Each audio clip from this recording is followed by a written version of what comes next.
Praise the Lord dear friends. கர்த்தருடைய நாமம் மகிமைப்படுவதாக. இந்த நாள் உங்களுக்கு அவருடைய கிருபை பெருகின நாளாக இருப்பதாக. இந்த நாளிலே கூட நாம் பார்க்க போகிற காரியம் என்னவென்றால், நீங்கள் தான் அந்த யோசுவா, நீங்கள் தான் அந்த யோசுவா என்று நாம் பார்க்க போகிறோம். யார் இந்த யோசுவா என்பதை நம்ம எல்லாரும் அறிவோம். மோசேக்கு அப்புறம் இஸ்ரவேல் ஜனங்களை கானான் தேசத்திற்குள்ள வழிநடத்தி சென்ற இரண்டாவதாக தலைமைத்துவம் ஏற்றுக்கொண்ட ஒரு மனிதன் தான் இந்த யோசுவா. இந்த யோசுவா ஒரு மிகப்பெரிய போர் வீரன். பாருங்கள், மோசே அவர்களை வழிநடத்தின லீடர்ஸாக இருந்தார். அப்போ இருந்தே இந்த யோசுவா ஒரு போர் வீரனாய், யுத்த வீரனாய், கர்த்தருடைய சேனையை நடத்துகிறவனாக இருந்தான். அவன் பாருங்க, கர்த்தர் மோசேக்கு அப்புறம் இந்த மனிதனை அவர் தலைமைத்துவத்தில் வைத்தார். எதுக்கு அப்படின்னு பார்த்தீங்கன்னா, அவனை குறித்து எழுதியிருக்கிறது, அவன் கர்த்தருடைய ஆசரிப்பு கூடாரத்தை விட்டு பிரியாதிருந்தான் அப்படின்னு எழுதியிருக்கிறது. கர்த்தர் சொன்ன வேலை எல்லாம் செய்தவனாய், கர்த்தர் சொன்ன யுத்தங்களை நடத்தினவனாய் அவன் இருந்தான். அப்போ பாருங்க, கர்த்தர் அவனுடைய உண்மையை பார்க்கிறார், அவனுடைய வைராக்கியத்தை பார்த்து அவனை இஸ்ரவேலுக்கு அடுத்த தலைவனாக மாற்றினார்.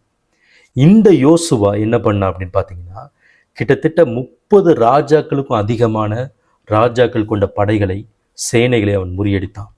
எரிகோ மதிலை வீழ்த்துவதிலே தன்னுடைய விசுவாசத்தை அவன் காண்பித்தான். யோர்தானை கடந்து செல்வதிலே கர்த்தருடைய வார்த்தையின்படி தன்னுடைய விசுவாசத்தை காண்பித்தான்.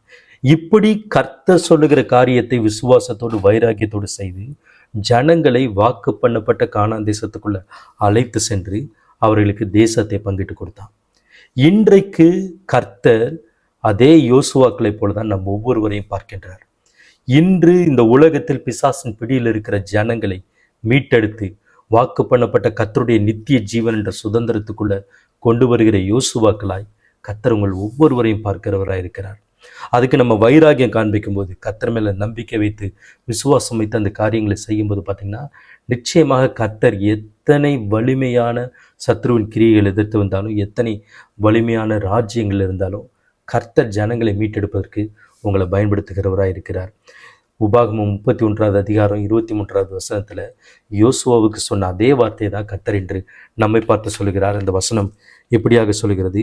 அவர் நூனின் குமாரனாகிய யோசுவாவை நோக்கி, நீ பலங்கொண்டு திடமனதாயிரு, இஸ்ரவேல் புத்திரருக்கு நான் ஆணையிட்டு கொடுத்த தேசத்தில் நீ அவர்களை நடத்தி கொண்டு போவாய், நான் உன்னோடு இருப்பேன் என்று கட்டளையிட்டார்.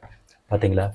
ஸோ இஸ்ரவேல் புத்திரருக்கு வாக்கு பண்ணப்பட்ட தேசத்திற்கு யோசுவா அவர்களை நடத்தி கொண்டு போனது போல, இன்று இந்த உலக ஜனங்களின் ரட்சிப்பு வாக்கு பண்ணப்பட்டிருக்கிறது. அதற்குள் நடத்தி கொண்டு போகிற யோசுவாக்கள் நீங்கள் தான். கர்த்தர் உங்களை அப்படியே பயன்படுத்துவாராக. God bless you. Thank you.